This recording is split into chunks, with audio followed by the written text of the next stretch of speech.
Hi hello friends, welcome back to my channel. ನಾನು ಸಂಗೀತ. ಎಲ್ಲರೂ ಹೆಂಗದಿರಿ? ಆರಾಮದಿರೇನ್ರಿ? ನಾನು ಕೂಡ ಆರಾಮದಿ ನೋಡ್ರಿ. ಇವತ್ತು ನೋಡಿ ಯುಗಾದಿ ಹಬ್ಬ ಐತಿ. ಎಲ್ಲರೂ ಕೂಡ ಯುಗಾದಿ ಹಬ್ಬದ ಆರ್ಥಿಕ ಶುಭಾಶಯಗಳು ನೋಡ್ರಿ. ಆಲ್ರೆಡಿ ಎಲ್ಲ ಪೂಜೆ ಕೂಡ ಆಗ್ಯದ, ನೋಡ್ತಾ ಇದ್ರಲ್ಲ, ದೇವ್ರ ಪೂಜೆ ಕೂಡ ಆಗ್ಯದ. ಮತ್ತು ಈ ಕಡೆ ರಾಯರ ಪೂಜೆ ಕೂಡ ಆಗ್ಯದ ನೋಡ್ರಿ.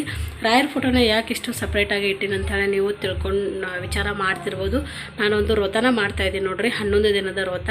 ಈ ಯುಗಾದಿ ಅಮಾವಾಸ್ಯೆಯಿಂದ ಹಿಡ್ಕೊಂಡು ರಾಮನವಮಿವರೆಗೂ 11 ದಿನದ ಕಾಲ ರಾಯರ ಒಂದು ವ್ರತನ ಮಾಡಿದೆವಪ್ಪ ಅಂತಂದ್ರೆ ನಮ್ಮ ಸಂಕಷ್ಟಗಳು ಎಲ್ಲ ಕೂಡ ನಿವಾರಣೆ ಆಗ್ತಾವಂತ ಹೇಳ್ತೀನಿ ನೋಡ್ರಿ. ನಾವು ಹೋದ ವರ್ಷ ಕೂಡ ಮಾಡಿದ್ದೆ, ಮತ್ತು ಈ ವರ್ಷ ಕೂಡ ಮಾಡ್ತಾಯಿದ್ದೀನಿ.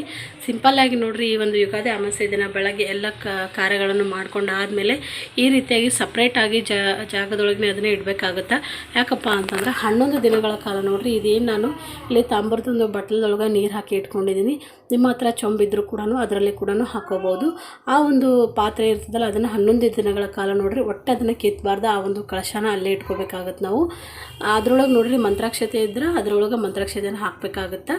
ಮತ್ತು ಈ ಕಡೆ ಒಂದು ರಾಯರ ಫೋಟೋನ ಇಟ್ಕೊಂಡಿದ್ದೀನಿ. ಮತ್ತು ಇಲ್ಲಿ ರಾಯರು ಮಂತ್ರಾಕ್ಷತೆ ಐತಿ, ಅದನ್ನು ಕೂಡ ನಾನು ಇಲ್ಲೇ ಇಟ್ಕೊಂಡು ನೋಡ್ರಿ. ಆಮೇಲೆ ಒಂದು ತುಪ್ಪದ ದೀಪ. ನಾನು ಲಾಸ್ಟ್ ಟೈಮ್ ಕೂಡ ಮುಡುಪನ್ನ ಕಟ್ಟಿದ್ದೆ, 48 ದಿನದ ಮುಡುಪ, ಅದನ್ನು ಕೂಡ ಇಲ್ಲೇ ಇಟ್ಟೀನಿ. ಮತ್ತು ನೈವೇದ್ಯಕ್ಕಾಗಿ ನಾನು ಸೇಬಾನ ಇಟ್ಟು ನೋಡ್ರಿ. ಈ 11 ದಿನಗಳ ಕಾಲ ನೋಡ್ರಿ ಡೈಲಿ ಒಂದು 11 ರೂಪಾಯಿನ ನಾವು ಇದಕ್ಕೆ ಮುಡುಪನ್ನ ಇಡಬೇಕಾಗುತ್ತೆ. ಇಲ್ಲಿ ನೋಡ್ತಾ ಇದ್ರಲ್ಲ, ಈ ಒಂದು ಬಟ್ಲೊಳಗೆ ನಾನು 11 ರೂಪಾಯಿನ ಇಟ್ಟು ನೋಡ್ರಿ. ಈ ರೀತಿ ಪೂಜೆ ಎಲ್ಲನೂ ಮಾಡಿದ ಮೇಲೆ ನೋಡ್ರಿ, ಹೂವು ಮತ್ತು ಕಂಪಲ್ಸರಿಯಾಗಿ ನಾವು ತುಳಸಿ ದಳನ ಏರಿಸಲೇಬೇಕಾಗುತ್ತೆ. ತುಳಸಿ ದಳ ಅಂತಂದ್ರೆ ಸಿಂಗಲ್ ಎಲೆನ ಇಡಬಾರ್ದು ನೋಡ್ರಿ, ಈ ರೀತಿ ಕುಡಿನ ಇಡಬೇಕಾಗತ್ತೆ ನಾವು. ಈ ರೀತಿ ಇಟ್ಬಿಟ್ಟು ಪೂಜೆದನ್ನೆಲ್ಲ ಮಾಡಿ 11 ರೂಪಾಯಿನ ಇಟ್ಬಿಟ್ಟು ಸಂಕಲ್ಪನ ಮಾಡಿಬಿಟ್ಟು ನಾವು 48 ಬಾರಿ ಆದರೂ ಆಗಿರ್ಬೋದು ಅಥವಾ 108 ಬಾರಿ ಆದರೂ ಆಗಿರ್ಬೋದು ನೋಡ್ರಿ, ನಾವು ಓಂ ಶ್ರೀ ರಾಘವೇಂದ್ರಾಯ ನಮಃ ಅಂಥೇಳಿ ಇದನ್ನು ಸ್ಮರಣೆನ ಮಾಡಬೇಕಾಗುತ್ತೆ. ಈ ರೀತಿಯಾಗಿ ನೋಡ್ರಿ ಪ್ರತಿದಿನ ಕೂಡ 11 ದಿನವೂ ಕೂಡ ಇದೇ ರೀತಿಯೇ ಮಾಡಬೇಕು. ಮತ್ತು 11 ದಿನವೂ ಕೂಡ ನೋಡ್ರಿ 11 ರೂಪಾಯಿ ಬೇರೆ ಬೇರೆಯಾಗಿ ಸಪ್ರೇಟಾಗಿ ಪ್ರತಿದಿನವೂ 11 ರೂಪಾಯಿನ ಈ ಒಂದು ಪಾತ್ರೆ ಒಳಗೆ ಹಾಕ್ತಾ ಬರಬೇಕು. 11 ದಿನ ಆದಮೇಲೆ ಈ ಒಂದು ಮುಡುಪನ್ನು ಕಟ್ಟಿರುವಂಥ ದುಡ್ಡು ಏನಿರ್ತದಲ್ಲ, ಅದನ್ನು ನಾವು ರಾಯರ ಮಠಕ್ಕಾದ್ರೂ ಕೊಡ್ಬೋದು, ಇಲ್ಲ ರಾಮ ಮಠಕ್ಕಾದ್ರೂ ಕೊಡ್ಬೋದು ನೋಡ್ರಿ. ಈ ರೀತಿ 11 ದಿನಗಳ ಕಾಲ ಪೂಜೆನ ಮಾಡಿಬಿಟ್ಟು ನಮ್ಮ ಸಂಕಲ್ಪವನ್ನು ನಾವು ನೆರವೇರಿಸಿದಪ್ಪ ಅಂತಂದ್ರೆ 11 ದಿನದ ಒಳಗೆ ನಮಗೆ ರಾಯರು ಒಂದು ಅನುಗ್ರಹನ ಕೊಟ್ರಪ್ಪ ಅಂತಂದ್ರೆ ಅದು ನಮಗೆ 11 ದಿನದೊಳಗೆ ಅದು ನಮಗೆ ಸಂಕಲ್ಪವನ್ನು ನೆರವೇರುತ್ತೆ. ಇಲ್ಲ ಅಂದ್ರೆ 11 ದಿನ ಆದಮೇಲೆ ಆದರೂ ಕೂಡ ಈ ಒಂದು ಸಂಕಲ್ಪ ನೆರವೇರ್ಬೋದು ಅಂತ ಹೇಳ್ತೀನಿ ನೋಡ್ರಿ. ಯಾಕೆ ತಡರಿ, ಇವತ್ತು ಯುಗಾದಿ ಅಮಾವಾಸ್ಯೆ ಐತಿ, ಇವತ್ತೇ ಸ್ಟಾರ್ಟ್ ಮಾಡಿರಿ. ಇನ್ನೂ ಸಾಯಂಕಾಲವರೆಗೂ ಕೂಡ ಟೈಮ್ ಐತಿ. ಹಾಗಾಗಿ ಹೇಳ್ತಾ ಇದ್ದೀನಿ, ಯಾರೆಲ್ಲ ರಾಯರ ಭಕ್ತರದಿರಲ್ಲ ಅವರು ಈ ಒಂದು ವ್ರತನ ಮಾಡಿರಿ ಅಂತ ಹೇಳ್ತೀನಿ ನೋಡ್ರಿ.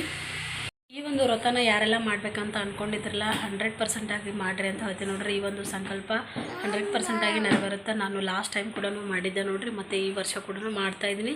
ನೀವು 11 ದಿನಗಳ ಕಾಲ ಪೂಜೆನ ಮಾಡಿಬಿಟ್ಟು ನೀವು ನಾನ್ ವೆಜ್ ಏನಾದರೂ ತಿಂತಿದ್ರಪ್ಪ ಅಂತಂದ್ರೆ ಬಿಲ್ಕುಲ್ಲಾಗಿ ಬಿಟ್ಬಿಡ್ರಿ ಈ ಒಂದು 11 ದಿನ.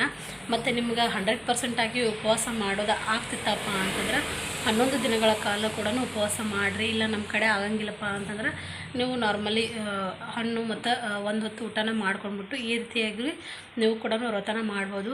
ರಾಯರಿಗೆ ನೋಡ್ರಿ ಯಾವುದೇ ರೀತಿಯಾದಂಥ ಅಪೇಕ್ಷೆಗಳಿಲ್ಲ, ಹಿಂಗೆ ಮಾಡಿರಿ ಹಾಗೆ ಮಾಡಿರಿ ಅಂತ ಇಲ್ಲ. ನಿಮ್ಗೆ ಹೆಂಗೆ ಅನಿಸುತ್ತಲ್ಲ ಆ ರೀತಿ ಮಾಡಿರಿ.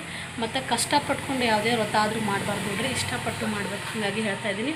ಆಲ್ಮೋಸ್ಟ್ ನೋಡ್ರಿ ನಾವು ಒಂದು ಉಪವಾಸ ಇಟ್ಕೊಂಡು ಏನಾದರೂ ವ್ರತ ಮಾಡಿದೀವಪ್ಪ ಅಂತಂದ್ರೆ ಎಲ್ಲ ದೇವ್ರಿಗೂ ಕೂಡ ಬೇಗನೆ ಅದು ಒಂದು ಸಂಕಲ್ಪ ನೆರವೇರುತ್ತೆ ಅಂತ ಹೇಳ್ತಾರೆ. ಸಾಧ್ಯವಾದಷ್ಟು ನಿಮ್ಗೆ ಯಾವ ರೀತಿ ಆಗುತ್ತಲ್ಲ ಆ ರೀತಿ ಮಾಡ್ತಾರೆ ಅಂತ ಹೇಳ್ತೀನಿ ನೋಡ್ರಿ. ಈ ಒಂದು ವಿಡಿಯೋ ನಿಮ್ಗೆ ಖಂಡಿತವಾಗ್ಲೂ ಇಷ್ಟ ಆಗುತ್ತೆ ಅಂತ ಅಂದ್ಕೊಂಡಿನಿ. ಇಷ್ಟ ಆಗಿದೆ ಲೈಕ್ ಮಾಡಿ, ಶೇರ್ ಮಾಡಿ, ಕಮೆಂಟ್ ಮಾಡಿ, ಮತ್ತು ನನ್ನ ಚಾನಲನ್ನು ಸಬ್ಸ್ಕ್ರೈಬ್ ಮಾಡೋದನ್ನು ಮರಿಬೇಡಿ. ಯಾರೆಲ್ಲ ರಾಯರ ಭಕ್ತರದಾರಲ್ಲ ಅವರಿಗೆ ಈ ವಿಡಿಯೋನ ಶೇರ್ ಮಾಡಿರಿ ಅಂತ ಹೇಳ್ತೀನಿ. ಎಲ್ರಿಗೂ ಕೂಡ ಯುಗಾದಿ ಹಬ್ಬದ ಆರ್ಥಿಕ ಶುಭಾಶಯಗಳು.